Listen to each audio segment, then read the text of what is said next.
Hello folks, my name's Foxface, and today we're going to play through the demo version of the game Lust from Beyond. This is not available yet for purchase, however, it was on Kickstarter and was funded in just 10 hours. That is completely amazing, absolutely amazing.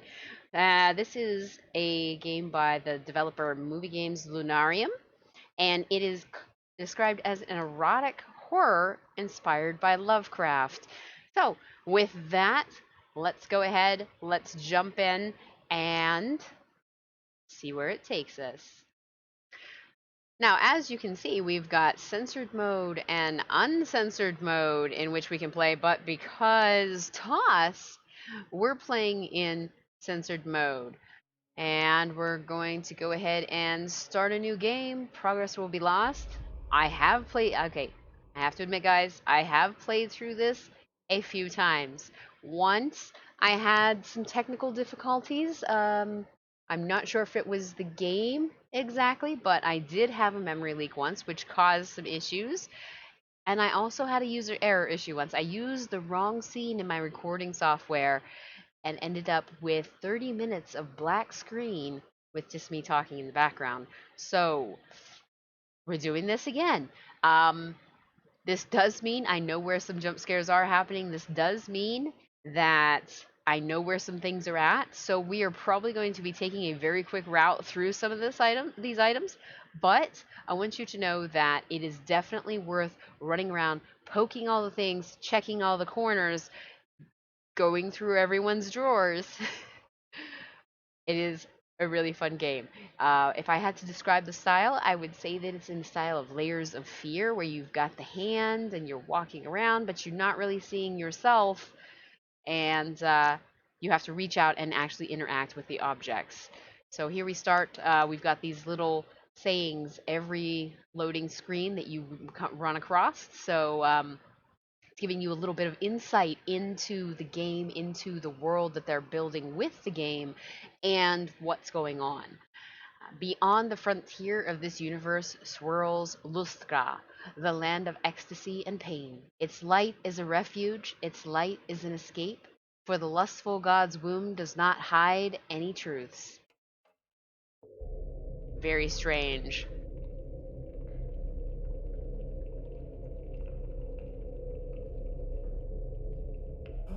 So here we are, waking up. We're in a very strange place. As you can see, we're looking around. This reminds me of Aliens.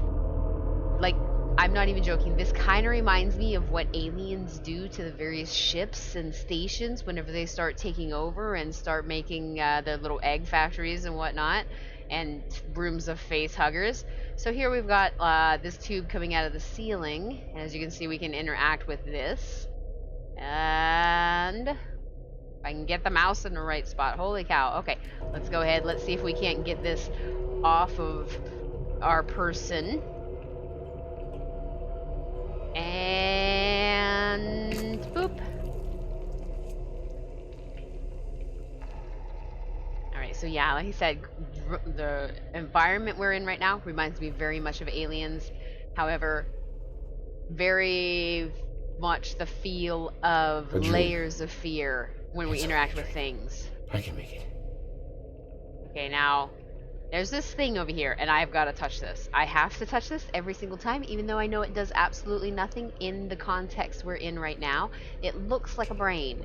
Okay, this looks very much like a brain in a rebarb trap.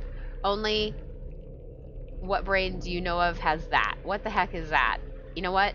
Maybe I don't want to know what that is, now that I think about it. Maybe that's it. Maybe you don't know about that. Alright, anyhow, so there's really nothing else in this room to interact with except for that brain that does nothing, the pedestal, and this pod over here. And these pods you will actually see later on too. But for now, it's got this thing in here. I don't know, I want to call it a seed because it's inside a pod, but this does not look like any seed I know or have ever seen before. Basically, this room is just training you, because here's where the seed pod thing goes, alright? So we use this, and it plops it down into this pedestal, and boom, the door is open. We can walk out. So here we go. we're walking out, still getting the creepy vibe. As you see, there's like these weird pods over here on the right, these weird pods over here on the left-hand side. Go ahead, open that, and it's got this really freaky crap going on. This really freaky stuff that's going on right here, this reminds me very much of the Matrix when Neo wakes up and he's got all those tubes sticking in his body. It's just, ugh. Okay, so here we are, we're walking down this way, and now I'm going to tell you, I'm going to warn you, there's a jump scare that's coming. And I know it's coming. I've jumped at least 3 times for it now. I'm still going to jump for it. Why? Because it's just that startling. Okay? It is that startling. I know it's coming. I'm going to do it anyway. So here we are. We're walking down this hallway. You see the light that just keeps flashing down at the end of the tunnel. And now there's a person there. Or a thing there. Or there's something there. And now... there it is. There it is. And I jumped anyway. It's creepy. It is so creepy looking. I can't even... It's creepy, okay? So here we go. We're on another loading screen. Through the darkness we walk, looking for the scream from beyond. Oh, I screamed. The first time? Oh, the very first time, I screamed my full head off. We study the traditions of the cult of ecstasy and give in to the gifts of the seeing.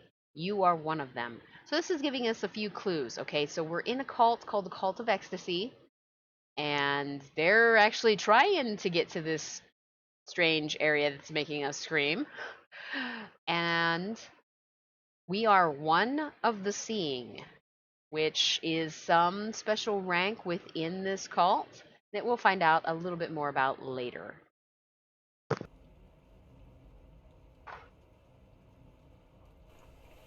So here we are, waking up in our room after that horrifying dream.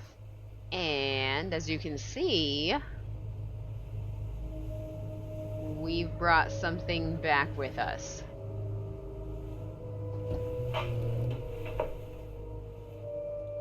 How is that possible? I should talk to Sabinian. At this hour, he's probably in the library. Right, so we have our mission here, meet Sabinian in the library, and I just want to point out, this painting on the wall looks completely creepy, and also reminds me very much of the creature we just met in that weird alien-esque area. Right, there is one thing that we're going to do here before we move on from this room, and that is we're going to poke into this letter, which you can see over here in the nightstand. I never thought all this would come to passing notes. You can't even have a damn email inbox. I'm not going to ask you for anything this time. I'm done begging you to come home. Know, however, that your new companions want no good for you. Since you prefer to lead the life of a freak who abandons his own family, breaks contact, and live with a bunch of strangers God knows where, go ahead. But don't be surprised if in the meantime, your real home is no longer there for you. I reported everything to the police. I regret not doing that earlier. Get your act together, Sylvia. That is going to become important at a later point in time. As you notice, it's written by somebody named Sylvia. Remember that name. Alright, so we're going to go ahead, close that drawer, and as I said, you can see where we've got quite a bit of layers of fear style of control going on here. Now there is one thing I do want to point out before we travel too much further. The very first time I played this, I poked everything. I opened all these drawers, I went through everybody's stuff. I was trying to find out just how erotic we were talking, just how censored this would needed to be. And I came upon this drawer. Now I gotta say, the first time I looked at this object, which I'm sure you can tell what it is because the censoring really isn't that great, I didn't know exactly what it was. Because when I looked at it, I was looking at this end. I picked it up, I turned it, I looked at this end. There's an engraving on this end of it. So I was thinking, oh, it's a wax stamp. You know, like to seal letters. And then I turned it this way, and suddenly I knew it was not a wax stamp. It was very much not a wax stamp. So we're just going to put that back. And we're going to close this door. And we're going to walk out of here and pretend we never saw it. Alright, so we're going to go find Sabinian, who is downstairs in the library.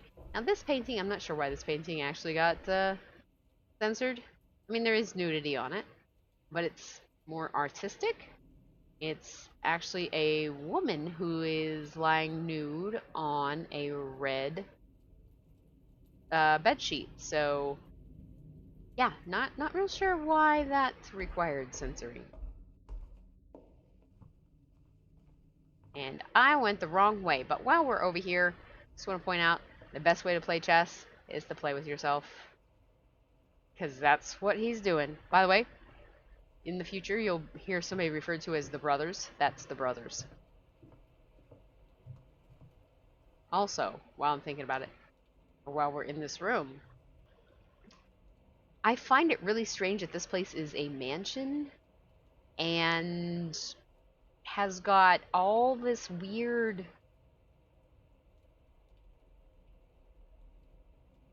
I don't even know how to describe it, but this just these weird oddities just all over the place.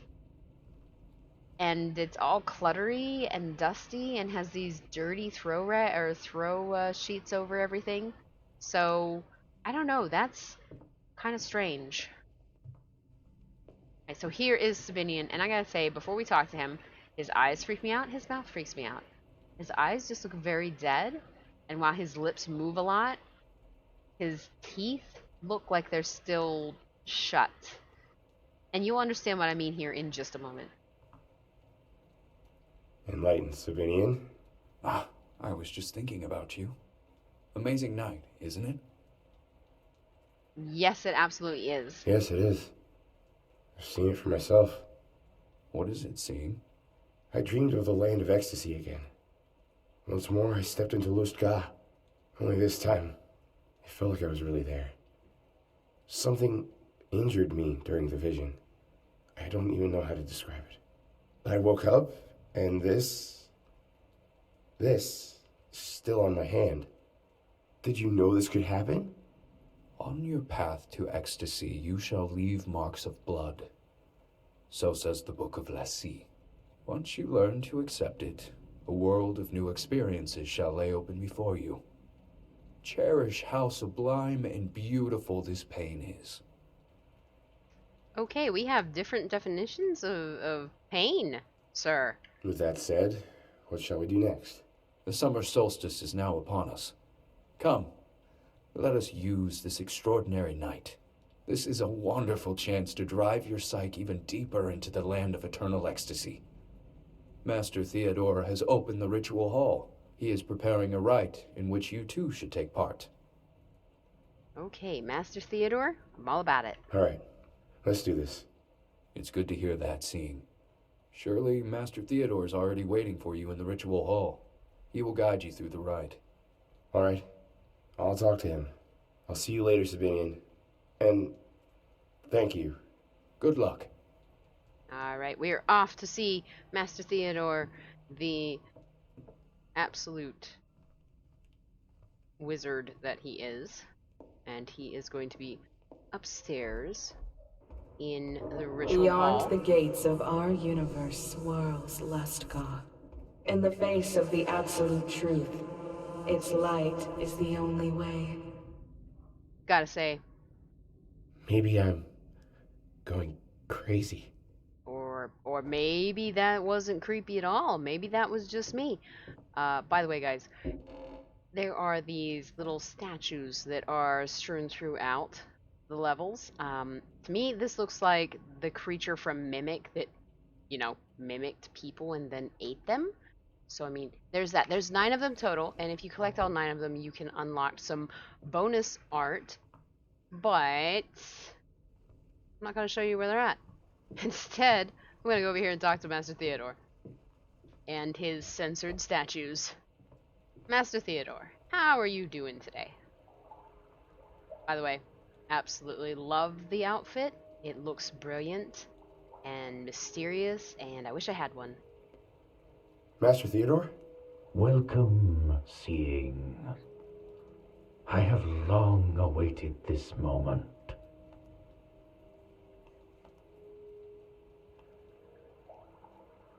The best thing about Master Theodore is he constantly makes this noise that absolutely doesn't sound erotic at all.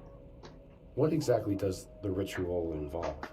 You will ingest this concoction that I have spent a good while perfecting, while our companions chant a prayer to the lustful god himself, Love Abrupt. And then... Are you prepared? How very suggestive of you, Master Theodore. Yes, I am ready to take part in the ritual. All right then. We are still in need of 2 crucial items. Bring them to me, please, and I will be able to finish the preparations.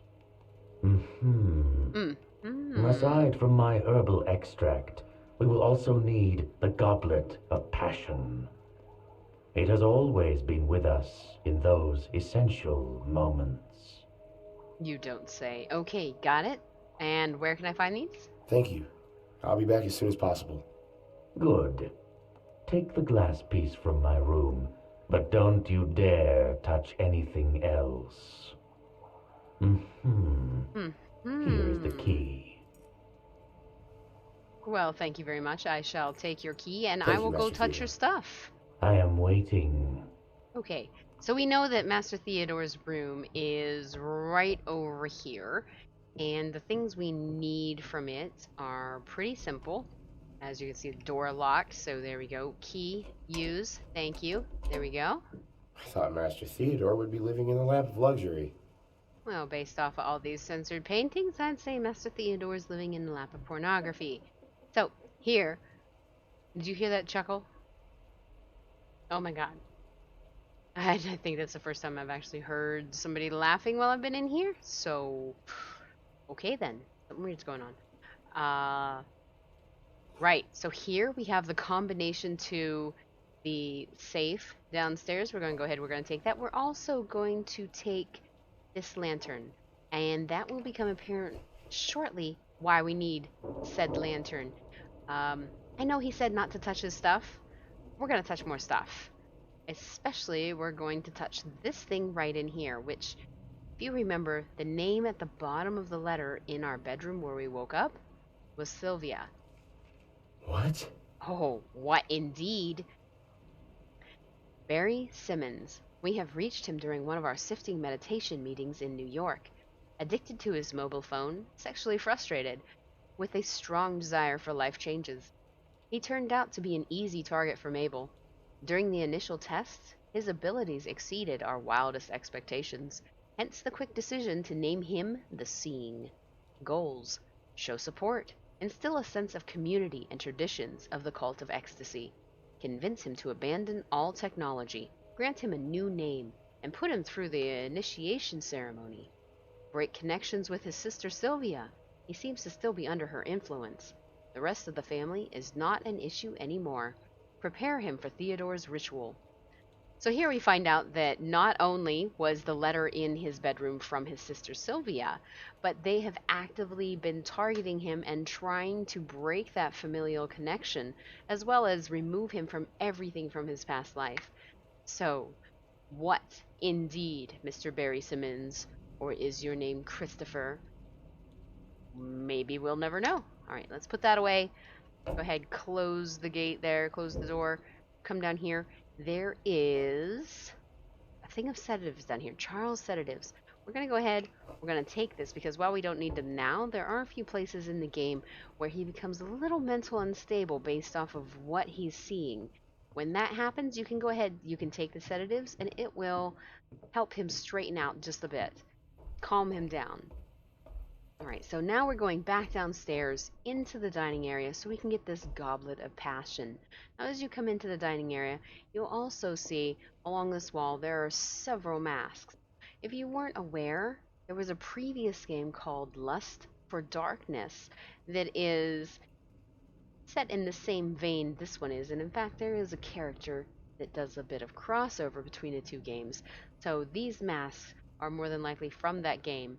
I can't speak from personal experience to say yes or no about it because I haven't played it. However, after playing this demo, I'm definitely interested. Sabinian said that these were the masks belonging to the slain cult members. Only he wouldn't say what killed them. No, I don't imagine he would. Anyhow, here we are. This is where they keep the Goblet of Passion. So let's go ahead. We're Let me think going for a sec. to see if we can get this all lined up.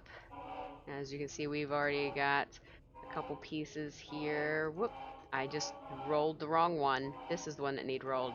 So there, we've got those two in the place they need to be. We're gonna go ahead and that's the wrong thing. Darn it. I moved the wrong one, guys. It's supposed to be Just a over few more moves and I got it. here. Alright, that's where that needs to be. Now we just need to bring this one over here, spin the middle, and there, we've got it all open. We can open this up. We can go ahead and grab the Goblet of Passion. Take that with us. To me, it looks like a broken wine bottle. So it's just a little weird, just a little off, but I'm sure it's a stylistic thing, and there might even be backstory in the first game that we don't know about. So let's go ahead. Now we will see why we took the lantern from Master Theodore's bedroom. Because as you come up through here, I'm going to be honest, the very first time I did this, I thought I was about to get my head chopped off or something because look how dark it is. Look at this. This is ridiculous. So, lantern it is.